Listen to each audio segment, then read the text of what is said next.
Start.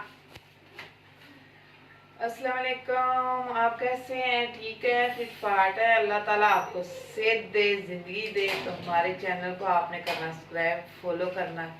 तो हमारे channel का नाम है अलियान फैमिली। तो आज हमारी फ्रिज जो है वो सही हो गई है। 6-7 घंटे उसने लगाए हैं, फिर जाके सही हुई है। रात को हमें दूध भी नहीं मिला। हम इतने टेंशन में परेशान, पूरी सोसाइटी में दूध नहीं मिला भाई। तो फिर हमने ऊपर वालों से दूध लिया। तो फिर हमने चाय बनाई, फिर हमने सैरी की है। तो आज हो गई है सही। तो अभी मेरा मियाँ जो है वो दूध लेकर आया है। ये देखो, ये लेकर आया है दूध। अभी हमारा दूध भी आ चुका है, दही भी आ चुकी है। जो बाकी चीजें हैं वो सारी आ चुकी। और पहले वाली तो भी खराब। सब्जी वाला खुला नहीं।